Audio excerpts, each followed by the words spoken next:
je ne plains pas Nicolas Sarkozy. C'est mérité. C'est-à-dire, oui, c'est mérité. Pourquoi c'est mérité ? Parce que les textes, c'est lui qui les a voulus de la sorte. Moi, je suis favorable à ce qu'on change les textes. C'est-à-dire d'une réelle amitié pour Cyril, n'empêche que l'amitié se nourrit de la vérité, et que son émission actuelle est devenue de la merde, que finalement, il s'est maqué avec la belle-fille de Macron aujourd'hui, c'est quand même un scandale sans nom. Il fait ce qu'il veut de son cul, hein, c'est son problème, j'ai envie de dire. Marine Le Pen incarne le vide, mais le même vide que Jean-Luc Mélenchon. Je pense qu'Emmanuel Macron est probablement, en termes philosophiques, le pire président que nous n'ayons jamais eu et que nous ne puissions jamais avoir. Est-ce qu'on n'arrive pas à la fin d'un modèle, quasiment à la fin de la démocratie ? On assiste à la fin d'une certaine idée de la démocratie. La démocratie a longtemps été confondue avec l'état de droit.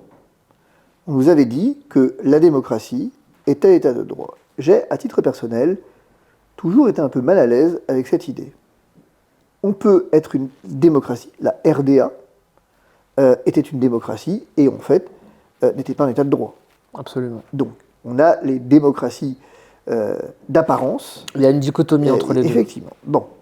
Ce que je crois néanmoins, c'est que la démocratie, elle suppose une chose pour que ça fonctionne.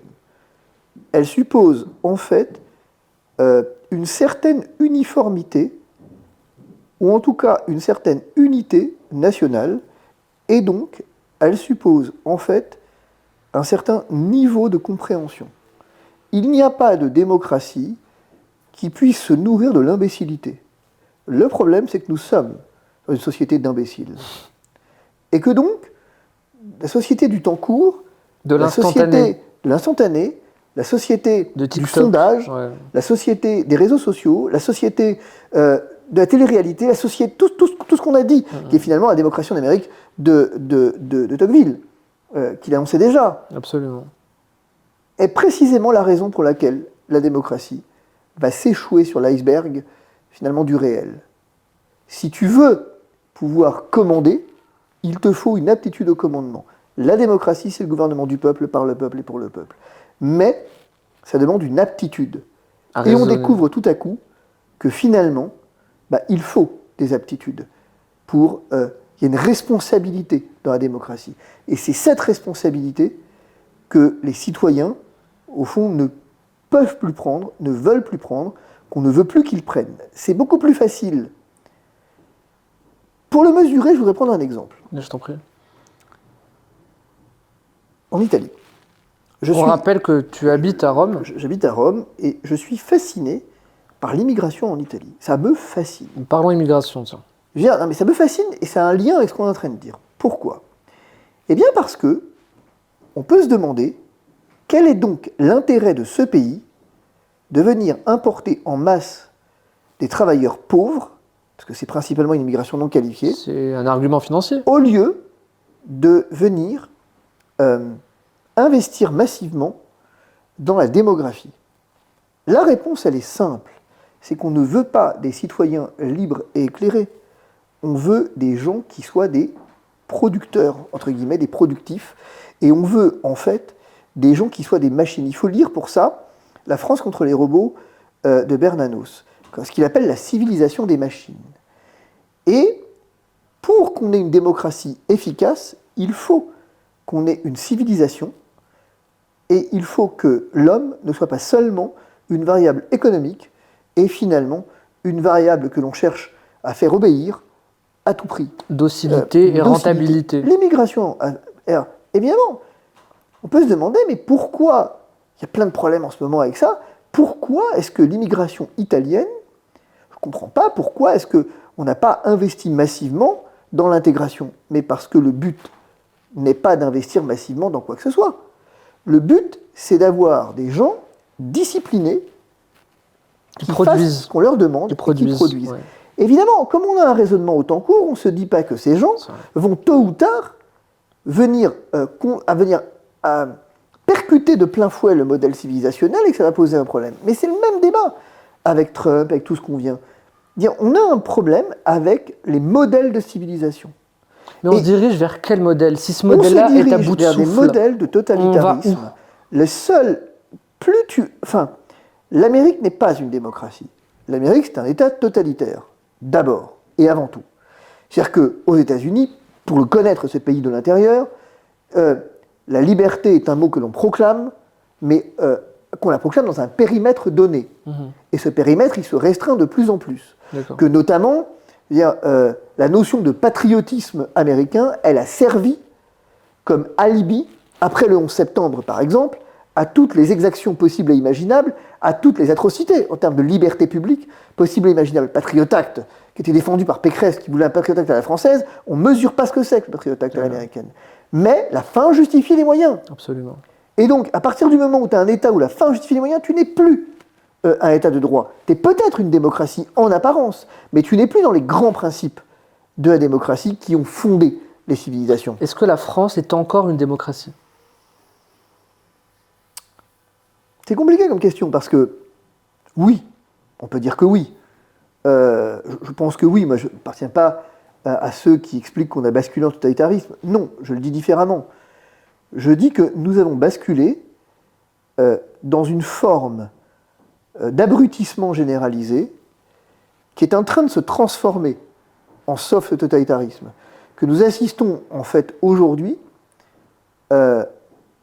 à une sélection de l'information telle et un abaissement du niveau de formation tel que nous ne pouvons plus prendre pleinement notre responsabilité dans la démocratie. Il appartient à l'État, s'il veut nourrir la démocratie, de nourrir son peuple pour qu'il puisse être acteur de son destin. Aujourd'hui, le peuple français est occupé à bouffer, est occupé à se chauffer. Il est occupé à mettre de l'essence dans sa bagnole. C'est pas faux. Ouais. Et quand on l'occupe avec ça, les grandes questions philosophiques, il te dit, écoute, t'es gentil, mais la bouffe d'abord. Et il a raison. Mais va parler de l'écologie à un mec qui peut pas remplir son frigo. Il a raison. Il va dire, c'est pas mon problème. Bien sûr. Et il a pas raison. tort. Bah, ouais. Et il a raison. Mais on fait en sorte qu'en fait, il n'ait pas à se poser des questions. Et la France, par ailleurs, est-ce qu'elle est encore une démocratie? C'est une question extrêmement intéressante lorsque, depuis finalement le traité de Lisbonne, on a décidé que, pour s'agissant de cette grande construction de l'Europe qui est censée nous garantir la paix et la sécurité, eh bien, à la fin, lorsque les populations, c'était vrai aux Pays-Bas, c'est vrai en France, disent non, on se débrouille pour faire en sorte de ne plus avoir à les consulter et d'imposer par la volonté technocratique un dérivé de ce qu'était l'original au départ à travers ce référendum. Mais est-ce que la France n'est pas trop soumise à l'Europe, justement? Est-ce qu'on n'est pas devenu vassal? C'est compliqué parce que c'est quoi l'Europe déjà? C'est quoi l'Europe? L'Europe, c'est intéressant parce que c'est rien. Sur le plan philosophique, il faut bien mesurer. Non mais c'est très intéressant. Je défie qui que ce soit, mais l'Europe c'est rien. C'est-à-dire que philosophiquement, je défie qui que ce soit de me dire ce qu'est l'Europe. C'est pas un État fédéral, c'est pas une confédération, c'est pas un État. C'est un think tank.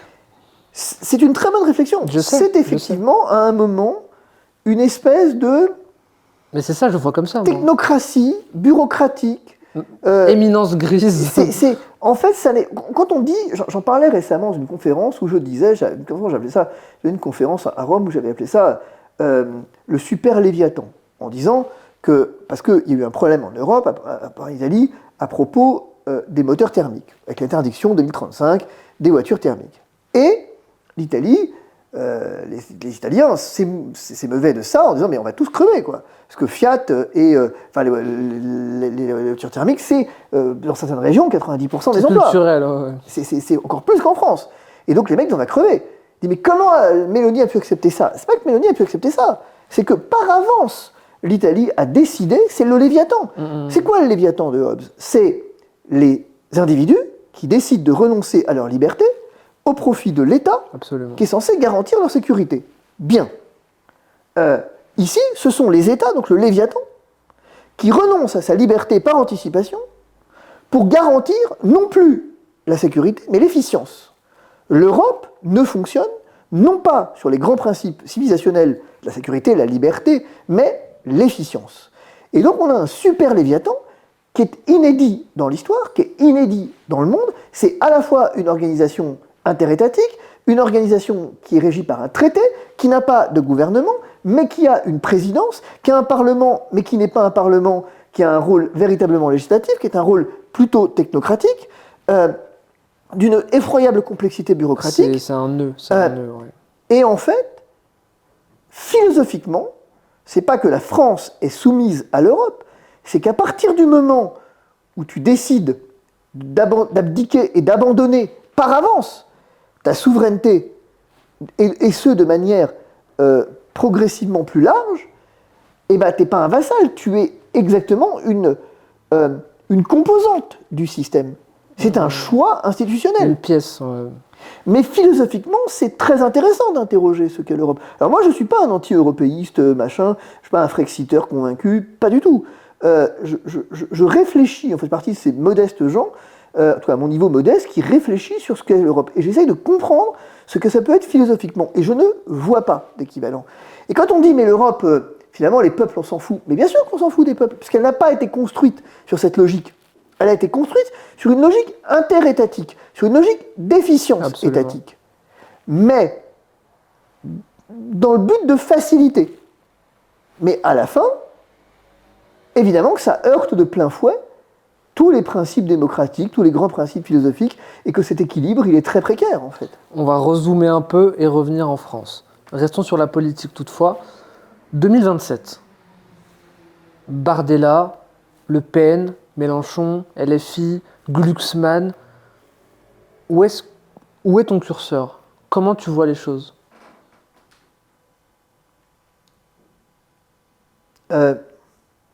Intéressant parce que je vais te répondre de deux façons. Saint-Exupéry a écrit ce que je vois avec une écorce, l'essentiel est invisible aux yeux. Philippe Delerme lui répond, c'est le regard qui fait le monde. Et donc c'est intéressant. Quel regard fait le monde aujourd'hui? Et à partir de là, c'est intéressant de se demander, finalement, quel monde je construis? Qu'est-ce que je vois, moi? Ce que je vois, c'est qu'au fond, Macron était censé incarner une promesse. Il y avait chez Emmanuel Macron une promesse de rupture dans la manière de gouverner. Il incarnait, au fond, quelque chose de disruptif. De disruptif et en tout cas qui correspondait bien à cet équilibre dont je parlais tout à l'heure, entre d'un côté la puissance technocratique nécessaire, absolument, et de l'autre, finalement, la puissance démocratique nécessaire et qu'il allait réussir à avoir cette conciliation entre les deux. Finalement, il a été technocrate à certains égards, très peu démocrate, c'est un échec cuisant. Nous sommes sur un échec monumental. Je pense qu'Emmanuel Macron est probablement, en termes philosophiques, le pire président que nous n'ayons jamais eu et que nous ne puissions jamais avoir. Bien. Il est finalement fait pour être président de la Commission européenne, mais il n'est pas fait pour être président de la République parce qu'il était censé garantir l'unité entre l'Union, entre la technocratie européenne, sans la rejeter, et la démocratie, la souveraineté française, sans l'exalter. Si ça a été un échec cuisant, pourquoi il a été réélu? Il a été réélu parce que la nature a horreur du vide. Et qu'en face, il n'y avait que du vide. C'est ça le problème. Ça va faire plaisir au vide. Non mais il faut être clair. Marine Le Pen incarne le vide. Mais le même vide que Jean-Luc Mélenchon. Parce que les extrêmes sont toujours l'incarnation du vide. Pourquoi? Parce que c'est quoi le vide? Le vide, c'est la simplicité à la complexité. C'est la réponse simple au problème complexe. C'est la démagogie, quoi. C'est plus que ça. C'est tout à fait contemporain. Je crois que nous sommes dans un monde d'extrêmes. J'avais fait une vidéo à l'époque qui n'avait pas plu à Cyril, mais comme ça. J'avais dit finalement Emmanuel Macron c'est un Cyril Hanouna sans cravate et non, Emmanuel Macron c'est un Cyril Hanouna qui a fait Sciences Po et Cyril Hanouna c'est un Emmanuel Macron sans cravate. C'est pas dénué de sens. Hein. Ah, c'est pas dénué de sens du tout. C'est pas dénué de sens. La métaphore est pas mal. Hein. C'est-à-dire qu'en fait, il y a quelque chose là, à la fin, je veux dire, Emmanuel Macron est censé incarner quelque chose, il ne l'a pas incarné. Mais bon, j'entends par là que nous sommes dans un monde, c'est là où Emmanuel Macron a consacré quelque chose, il a consacré le monde, il a assumé le monde dans lequel les apparences comptent plus que le réel. Oui, le fond il a sur la effectivement forme. consacré ce monde dans lequel, au fond, il idéalise la politique à travers des formules et des concepts, et ce qu'il y a derrière, on s'en fiche. Et Marine Le Pen, comme Jean-Luc Mélenchon, incarne exactement ça. Il n'apporte aucune réponse aux problèmes contemporains. Le problème, c'est que des gens capables d'incarner une vision, c'est très intéressant parce que dans toute la tradition biblique, par exemple, du monde juif, en l'occurrence, dans le livre de Néhémie, on a cette idée de vision.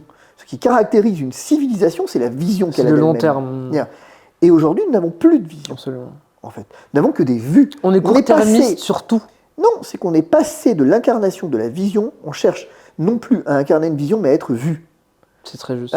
Et que donc, Bardella, finalement, ça n'est jamais que l'archétype de celui qui cherche à être vu. Et il a compris qu'on gagnait une élection, non pas sur une vision, mais sur une visibilité. T'en penses quoi de Bardella? Rien, parce qu'il n'y a rien à en penser.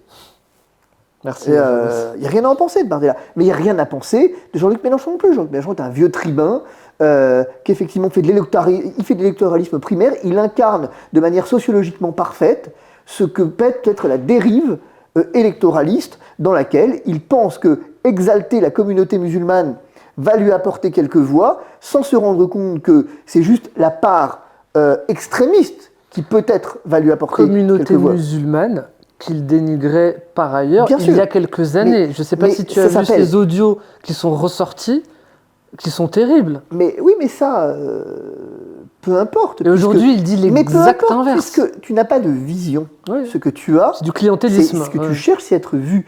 Et ce que tu cherches, effectivement, c'est à gagner une élection que tu ne cherches pas, finalement. Et alors, c'est intéressant parce qu'on pourrait transposer ça. Je finis. Il avait dit, si on n'a pas la victoire par les urnes, on l'aura par la rue. Ça veut tout dire. Mais en fait, ces gens n'incarnent plus de vision. Il n'y a plus de vision. Mais parce que je crois profondément, qu'au fond, nous avons un déficit de formation fondamentale et intellectuelle. Et que tout ça, c'est voulu. Je n'arrive pas à comprendre comment tu peux avoir un tel abaissement du niveau intellectuel et du niveau universitaire sans que ça soit volontaire, sans que tu cherches quelque chose derrière. Le soft power des Chinois, par exemple, ça joue. Tu sais que, par exemple, TikTok n'a pas le même algorithme Absolument. en Chine Absolument. et en Europe. Les petits Chinois, quand ils sont dans leur lit et qu'ils scrollent, mais ils voient des vidéos super intéressantes. Oui, mais quelle est la Ils particularité de la Chine ? s'instruisent. C'est quoi la Nous, on particularité ? voit des chats et des... C'est quoi la particularité de la Chine ? Bah, c'est l'exact opposé de nous. C'est que c'est pas une démocratie. Ça n'a rien à voir avec nous. Et donc quand je disais tout à l'heure que peut-être la démocratie a montré ses limites, on s'en aperçoit. Qu'au fond, pendant qu'on est... Regarde là, on peut transposer... Bon, mon exemple a forcément ses limites. Parce que tu peux prendre l'Asie en général. Bien sûr. Prends la Corée du Sud, même si la Corée du Sud est exposée à d'autres problèmes, pour le coup. Mais je crois qu'en fait, nous avons à retrouver un sens de la cité qui nous a été légué par les Grecs.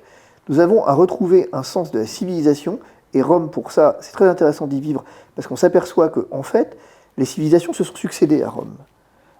C'est très intéressant de voir combien est-ce qu'on a traversé les époques à Rome. Et on a à retrouver le sens du temps long, en réalité.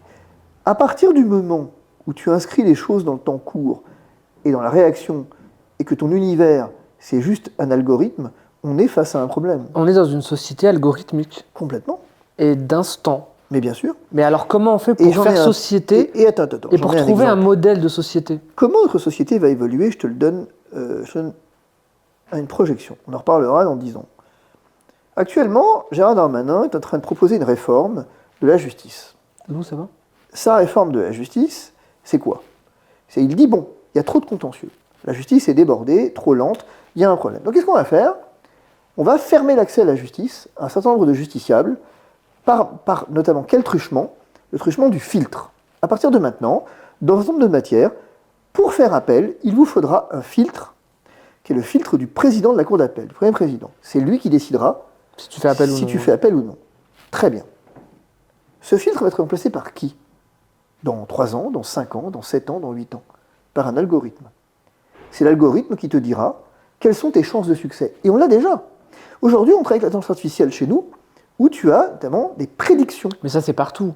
En Bien médecine, en chirurgie, Mais bien sûr. les avocats, Mais bien sûr, ça parce va que tu es en remplacer train d'entrer dans cette société. moult C'est métiers. la civilisation des machines. Bien sûr. Bernanos Mais est-ce que c'est une écrivait... mauvaise chose? Bernanos te répond, puisqu'il écrivait ceci. On ne comprend rien à la société moderne si on ne comprend pas qu'elle est une lutte volontaire, en fait, dit-il en substance, contre la toute forme de vie intérieure, qui est une révolte, en fait, dit-il, contre toute forme de vie intérieure. Nous avons réussi à faire en sorte que la machine domine, parce que, en fait, nous avons rien de tel, si nous voulons, on disait tout à l'heure, cette société de docilité, cette société de facilité, d'efficience, la machine est parfaite. Nous sommes dans une société d'efficience. Nous allons vite, ça c'est encore Bernanos, il écrit « Allez vite, mais allez où ?» Absolument. Nous ne savons absolument plus où nous allons. C'est vrai. Mais on y va. Mais on y va. Vite. Parce que c'est exactement ce que j'avais dit en 2017. Ok, il y a un mec qui nous propose En Marche, mais il a oublié un truc. En marche vers où? Où? C'est vrai, c'est un vrai truc. Donc, on est arrivé dans une société où le mouvement se suffit à lui-même. Donc forcément, qu'on est fragile, et une société dans laquelle le mouvement se suffit à lui-même, c'est une société qui est mûre pour la post-démocratie. On parlait de politique, on va parler des anciens politiques. Sarkozy qui est sorti de prison. Cette condamnation... Qui est sorti, c'est qu'il y est rentré. Qui est entré et sorti de prison. Cette condamnation, tu la trouves justifiée? Tu la trouves excessive?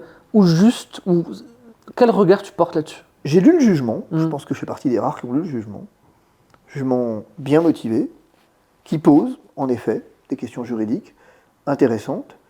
Et à ce titre, moi, il n'appartient pas de dire si le jugement est justifié. Nicolas Sarkozy est évidemment présumé innocent jusqu'à ce qu'il soit définitivement condamné.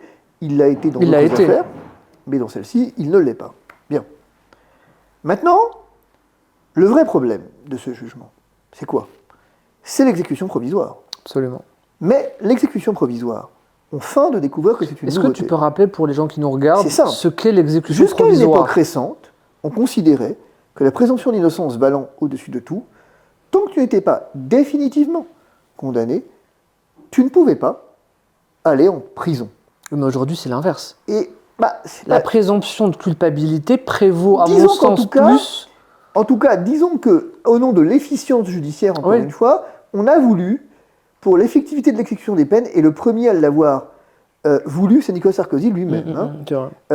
Donc, et comme on a la droite la plus stupide du monde, elle passe son temps à dire que les magistrats sont de gauche, et qu'ils tapent sur les gens de droite, mais à conférer plus de pouvoir aux magistrats. C'est un truc que j'ai jamais compris, ça. Donc les mecs... La droite française est stupide. Non mais, écoute, la droite française, elle passe son temps à expliquer que les magistrats sont de gauche. Ce qui est en partie vrai, mais en partie seulement. Bien, ils sont effectivement de gauche, admettons. Très bien. Et qu'ils ont donc une espèce de partialité à l'égard de la droite. Et que c'est pour ça que Marine Le Pen s'en prend plein la gueule, que Sarkozy en prend la gueule. Très bien. Mais qui confère des pouvoirs aux magistrats? Les gens qui disent ça, justement. Les gens de droite. Ces mêmes gens. Les gens de droite passent ton temps à dire que les magistrats ne tapent pas assez fort, que les magistrats n'ont pas assez de pouvoir, on renforce leur pouvoir, et quand effectivement ça leur tombe sur la gueule, ils disent « Ah oui, mais non, ça c'était valable pour les autres, pas pour nous. » Donc voilà qu'on a quand même des gens qui veulent un régime d'exception, qui veulent plus de fermeté pour les autres, mais plus de laxisme pour eux, qui veulent une espèce d'exception à la règle. C'est fais ce que je dis, fais pas ce que je fais. C'est fais ce que je dis, c'est la théorie du pass vaccinal. Le vaccin est obligatoire pour aller partout, sauf à l'Assemblée. Ouais, c'est vrai. Non. En fait, il y a une espèce d'exception de la caste qui fait que je pense que je suis au-dessus des textes. Il ne me vient même plus à l'esprit que je puisse être concerné par les textes que je vote. Je fais les lois, mais pour les autres. Voilà. Et donc, pour répondre à ça, pour Sarkozy, je ne plains pas Nicolas Sarkozy. C'est mérité. C'est-à-dire, oui, c'est mérité. Pourquoi c'est mérité? Parce que les textes, c'est lui qui les a voulus de la sorte. Moi, je suis favorable à ce qu'on change les textes. Je dis que l'exécution provisoire, elle devrait, à tout le moins, pouvoir être arrêtée par un magistrat à la cour, comme c'est le cas au civil. Mais la notion d'efficience judiciaire, la volonté de paraître, est toujours supérieure, finalement, à la vision. La visibilité supérieure à la vision, ça donne des textes stupides, appliqués par des magistrats qui ont dit oui, mais bon, non, mais ils les appliquent de manière partielle. Ils les appliquent. Non, ils les appliquent pas de façon partielle. Ce n'est pas vrai. Nicolas Sarkozy, il est juste étonné. Moi, j'ai un type là, il se présente à une élection municipale dans une petite bourgade et il est en litige avec le maire actuel. Bref, bon, le maire le poursuit pénalement et le parquet requiert une peine d'emprisonnement avec sursis, pourquoi pas, et une inéligibilité au municipal avec exécution provisoire. Ok. Et c'est ce qui s'est passé.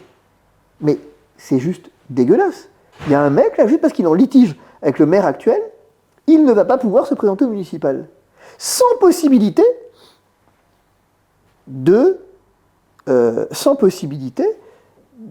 finalement, de revenir sur la décision avant que la Cour d'appel n'ait statué. Donc cette élection s'est grillée pour lui. Alors que la Cour européenne des droits de l'homme a bien précisé que ça posait un vrai problème démocratique. Mais ce qu'ont fait les textes semble l'ignorer. Oui, mais ce que la CEDH va analyser ou préconiser, est-ce qu'on va l'écouter? Tu vois? Est-ce que c'est pas quelque chose de... Le problème, c'est toujours le même. C'est que, c'est ce que je disais, nous avons aujourd'hui... Alors, si je reviens en arrière sur Nicolas Sarkozy, ça pose un vrai problème. Nicolas Sarkozy applaudit en héros. Il a été érigé en héros, en tout cas. Mais quand je dis que la démocratie a cette particularité de générer des imbéciles, on le voit puissamment, quoi. Qu'est-ce que c'est que ce bordel? Je sais pas. On a affaire à un type, au bout de quasiment 10 ans d'instruction, condamné par un tribunal correctionnel pour des faits d'une extrême gravité. Moi, je veux bien qu'il soit présumé innocent, il n'y a pas de problème. Mais de là, l'acclamer en héros, mais vous êtes fous. Son bouquin, c'est extrêmement bien vendu. Est-ce qu'on accepterait... Donc, mais c'est une injustice. Ah bon, bah très bien. Pascal Praud, c'est extraordinaire. Pascal Praud, on va rappeler pour les gens, c'est le présentateur sur la chaîne CNews. C'est sur CNews. Qui dit, en gros, c'est dégueulasse, c'est une injustice, mais je n'ai pas lu le jugement. Moi, je l'ai lu, le jugement. Il sort pas de nulle part, ce jugement. Il est long. Il a été motivé. Alors, je vais te dire un truc. Si dans tous mes dossiers, je pouvais avoir des jugements aussi motivés, on ferait un pas en avant. Hein. Si tous les justiciables de France pouvaient avoir des jugements aussi bien motivés que celui rendu contre Nicolas Sarkozy, eh ben, je te garantis, on a le droit de le contester, hein, et la Cour d'appel est là pour ça.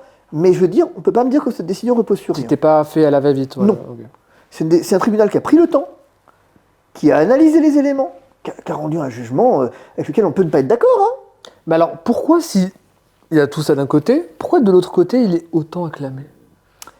Tu vois? Il faut lire Guy Pourquoi Debord. Cette dichotomie? Il faut lire Guy Debord pour le comprendre. C'est la Société du spectacle.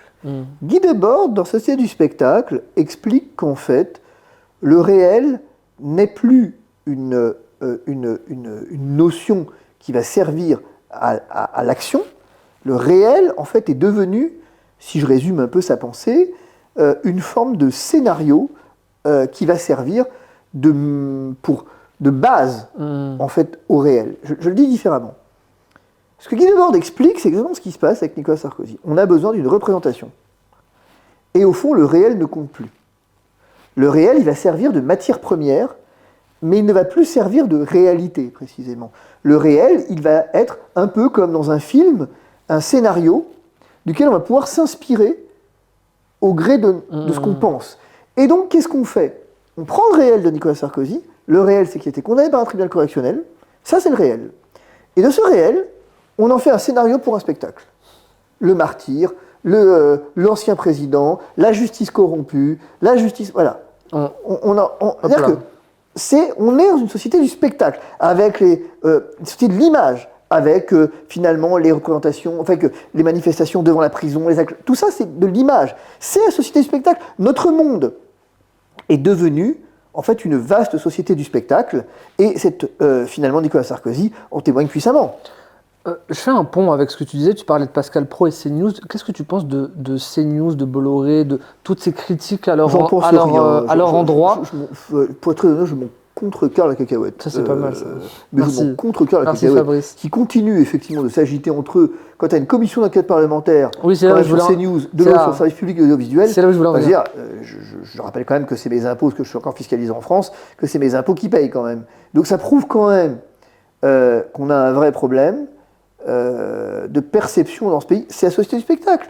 quand effectivement on fait une commission d'enquête sur CNews, qu'est-ce qu'on fait? C'est une société de spectacle, il faut relire Baudrillard. C'est une société de spectacle, c'est exactement ça. Nous sommes dans un vaste monde de cinéma, avec des caméras partout, et au fond, le réel ne compte plus, il ne compte que comme matière première.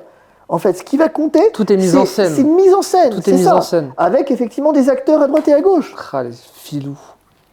Mais une fois qu'on a dit ça, on vit dans cette mise en scène. Et on veut toujours faire société. Non. Non. Bon. Moi c'est bien pour ça que je me suis retiré. Moi je vis à Rome. Tu ne veux plus faire société? Non, c'est pas ça, pas du tout. Alors, non, c'est pas ça. C'est quoi une société? C'est Aristote qui le définit. Aristote parle de la société comme une communauté de destin. Bien. Une famille, c'est une société. Une association, c'est une société. Un parti politique, à l'origine, c'est une société. Et on a confondu la société et l'État.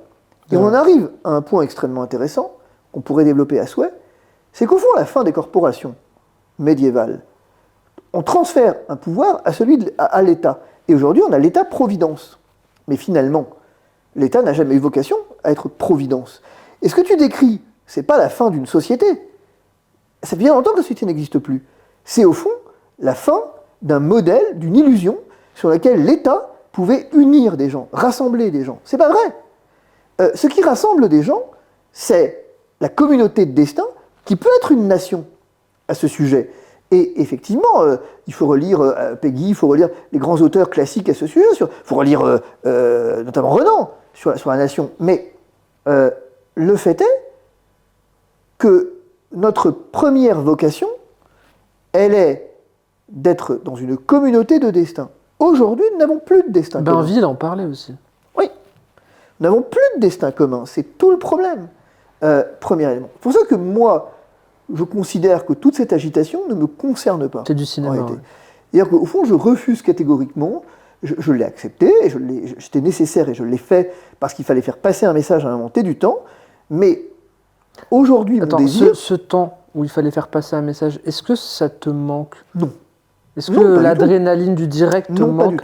Est-ce que Cyril Hanouna te manque? Non, vraiment pas. Okay. Mais vraiment, vraiment pas. Okay. Je garde des griefs à l'égard de Cyril. Ah, je pensais que tu allais dire un bon souvenir. L'un va avec l'autre. Je garde une réelle amitié pour Cyril. N'empêche que l'amitié se nourrit de la vérité et que son émission actuelle est devenue de la merde. Que finalement, il s'est maqué avec la belle-fille de Macron. Aujourd'hui, c'est quand même un scandale sans nom. Il fait ce qu'il veut de son cul, hein, c'est son problème, j'ai envie de dire. Mais c'est pas ça le débat. Le débat, c'est que tu peux pas venir expliquer que le président de la République n'est pas intervenu sur CNews, en tout cas sur C8, pour les salariés, machin, lui en faire grief, alors que tu tapes sa belle-fille. Ça aurait été un scandale s'il était intervenu. Il a empêché le président de la République d'intervenir, finalement. Donc, et je suis étonné, mais ça c'est un sujet, je m'en fous, en fait, je dis ce que j'ai à dire, et Cyril, je lui dis à lui, hein, aucune raison, on échange suffisamment pour que, et on continue d'échanger, je lui dis un peu moins maintenant, parce qu'en tout cas c'est autre chose, mais je n'ai absolument aucune animosité contre Cyril, c'est quelqu'un que j'apprécie beaucoup, il a ses limites comme chacun de nous, et fin de l'histoire, mais c'est pas quelque chose qui te manque, si te repropose de revenir, non. Non, résolument pas. Dans le monde dans lequel on vit, où tout s'accélère, la justice ne fonctionne pas bien, c'est un fait, et elle va fonctionner de moins en moins bien, faute de moyens réels. Il importe de bien réfléchir à l'étendue de ses droits, et que le meilleur moyen de gagner un procès, c'est de ne pas en avoir. Et que donc, il va falloir qu'on ait... Il faut bien retenir ça, en fait. Retenez ça, les jeunes. Non, mais c'est vraiment important de se dire que la liberté, on parle beaucoup de la liberté, mais la liberté, elle passe par l'étendue de mes obligations et de mes droits. Et que moi, on a lancé un cycle de conférences là, sur l'année, une université citoyenne, de résistance citoyenne, où je ne commente rien. Il finit le temps du commentaire. Moi, je prends les textes et je dis, voilà ce qu'il faut en comprendre. J'en ai un exemple tout bête, parce que c'est ce que j'anime là, samedi en visio, où je parle du procès à Brigitte Macron, le cyberharcèlement. Moi, savoir si Brigitte, machin, tout ça, je m'en fiche. C'est pas ça le débat. Le débat, c'est qu'est-ce que c'est que le cyberharcèlement ? À quel moment je tombe dedans? Quelle est l'étendue de la liberté d'expression? Avoir un travail de juriste objectif et de réfléchir à l'esprit des textes. Pourquoi ces textes ont été conçus et qu'est-ce que ça dit de nous à travers des cas pratiques? J'ai animé une première session la semaine dernière là, sur le droit de la santé où les gens étaient content, parce qu'on a travaillé sur des cas pratiques. De dire, voilà, j'ai ma fille de 12 ans qui refuse, si je refuse la chimio pour elle, qu'est-ce qui se passe? Comment? Moi, je ne suis pas là pour juger les gens, je suis là pour donner des outils. En parlant de chimio, de médecine, de cas pratiques, tu étais, je ne sais pas si tu es toujours l'avocat du professeur Raoult du temps du Covid. J'ai 2 questions. Premièrement, qu'est-ce qu'il devient? Et deuxièmement, qu'est-ce qu'on doit retenir de toute cette période? Ce que devient Raoult, il continue de faire ce qu'il sait faire, c'est-à-dire il enseigne, il est interdit d'exercer la médecine puisqu'il a été condamné disciplinairement à cette fin. Donc il ne peut plus exercer la médecine? Tout à fait, pendant encore 1 an, je crois. Enfin, je ne sais pas très bien, il faut que c'est 1 an encore. Et le fait est que ça n'empêche pas de vivre, qu'il est à la retraite. Mais il continue ses activités de chercheur qui n'ont pas été impactées par cette décision. Voilà, chacun a repris le cours de sa vie. Finalement, cette parenthèse en était une. Chacun a repris le cours de sa vie. Qu'est-ce qu'on retient de cette parenthèse? Parce qu'il s'est passé tellement de choses, ça a été un rouleau compresseur, mais pourquoi tout ça? Enfin, on en retient quoi? Et quelles leçons on en tire? On en tire la phrase de Malraux.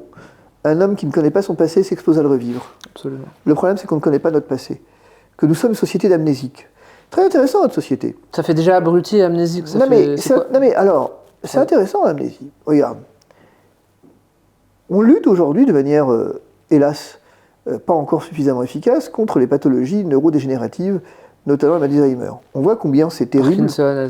Combien c'est terrible. Ces hommes, ces femmes, ces personnes qui, tout à coup, ont l'altération de la mémoire. Combien c'est épouvantable. Le problème, c'est que notre monde fonctionne comme ça. Nous sommes des amnésiques. Nous sommes une société, un monde, atteint d'une pathologie neurodégénérative. Pour quel motif? Parce que le seul univers qui compte, c'est le temps court. Ouais. Que c'est ce que j'avais appelé la société TikTok. TikTok, est-ce que tu es capable, après avoir passé 1 demi-heure sur TikTok, de te souvenir... Je passe pas 1 demi-heure sur TikTok déjà. Non, mais je veux dire... Mais quand tu scrolles, même 10 secondes, oui... Est-ce que tu es capable Est-ce que tu es capable... Alors, tu passes pas 1 demi-heure sur TikTok? Je demande à voir. Ça me saoule au bout de... Je demande à voir parce qu'une étude a montré... dans la journée, tu veux dire? Oui. Oui, dans la journée, c'est possible. L'étude a montré quand même que des gens qui pensaient y passer 5 minutes, ils ont passé 25 minutes. Ouais, putain, et donc, c'est très intéressant de se demander, sur TikTok, est-ce que tu es capable, quand tu as scrollé 20 minutes, qu'est-ce de que te souvenir... retenu? Non, parce que la première vidéo que tu as vue... Impossible. Eh bien, c'est exactement là où on est. Ni l'avant-dernière, ni l'avant-avant-dernière. Regarde, on est passé du Covid à la guerre en Ukraine. De la guerre en Ukraine au choc à propos du prix du gaz, finalement aux agriculteurs... regarde le nombre d'actualités. Un fait en chasse un autre, évidemment. Comme un fait divers en chasse un autre. Notre société, tous les enseignants savent qu'à un moment donné, dire de nos enfants qu'ils sont des abrutis, que machin, c'est pas vrai. C'est pas vrai. Ce sont des gens en qui on ne croit plus, à qui on ne donne plus les moyens. Qu'on délaisse Aujourd'hui, on parle de l'abaissement du niveau généralisé et en même temps on parle des enfants abrutis. Mais c'est pas des enfants abrutis, c'est des enfants qu'on a abrutis par un abaissement du niveau. On a abrutis, absolument. Il y a une différence. Et qui finalement, à la fin, ne peuvent plus déployer le meilleur d'eux-mêmes, ne sont plus capables de donner le meilleur d'eux-mêmes. Parce qu'ils n'ont même plus conscience de ce qu'ils peuvent donner le meilleur d'eux-mêmes. Le nivellement par le bas. C'est le nivellement par le bas, et c'est ça. Au fond, si je devais conclure, pour répondre à ta question d'un instant, conclure en disant quoi? En disant que peut-être que l'enjeu de civilisation majeur est de continuer à nourrir l'espérance. Que cette espérance, elle est double. L'espérance que tout a un cycle, que les cycles se succèdent, et qu'il y aura une société d'après, il y aura un monde d'après, mais qu'il nous appartient de savoir quel est ce monde d'après. Et que nous ne pouvons pas rester passifs. Mais que rester passif, ça ne veut certainement pas dire commencer, ce que j'ai entendu, à commenter, à prendre les armes, machin. Ça ne veut rien dire, ça. Il y a un moment donné où nous avons l'obligation de restaurer ce temps long pour lequel nous sommes faits. Et quand tu as 20 ans, quand tu as 30 ans, quand on a 50, mais quand tu as 20 ans, que tu as 30 ans, et que, contrairement à moi, tu as plus de temps à vivre que du temps que tu as vécu, il y a une responsabilité. Absolument. Parce que cette civilisation qui va advenir, c'est pas moi qui vais la voir. Elle ne viendra pas à horizon de ma vie courte, à 20 ans, à 30 ans. C'est mes enfants. C'est toi, c'est tes enfants, c'est mes propres enfants qui, effectivement... Et donc, c'est pour ça que je dis à mes enfants, est-ce que vous vous rendez compte qu'à un moment donné, vous êtes des bâtisseurs. Absolument. Vous avez la responsabilité, comme les bâtisseurs de cathédrales jadis, avec cette particularité qui était de commencer à édifier un ouvrage dont ils savaient qu'ils ne verront pas la fin. Absolument. Le bâtisseur de Notre-Dame, il savait qu'il ne verrait pas. Mais les bases la étaient construite. solides. Mais il a joué ce qu'il avait à jouer comme partition. Il a Absolument. accompli son rôle. Et enfin, si je devais terminer, je dirais la chose suivante. Chacun connaît cette formule, cette phrase, pas Maxime, mais cette histoire de Peggy. Peggy, sur la route de Chartres, il rencontre 3 tailleurs de pierre. Au premier, il demande « Mais que fais-tu » Et il répond « Mais tu vois bien, ça ne se voit pas, je suis en train de tailler de la pierre, c'est dur, c'est compliqué, regarde mes mains. » Au deuxième, il demande « Mais que fais-tu » Et il répond « Enfin, tu ne le vois pas, je nourris ma famille, mais c'est dur, regarde mes mains. » Et au troisième, il demande « Mais que fais-tu » Et il répond « Je bâtis une cathédrale. » Merci Fabrice. On va se quitter sur ces paroles. Qu'est-ce qu'on peut te souhaiter? De la paix, De réussir à retourner à Rome en Fiat 500 électrique. Je te souhaite ça. C'est pas gagné. Je te souhaite ça. Merci Fabrice. À bientôt. À bientôt.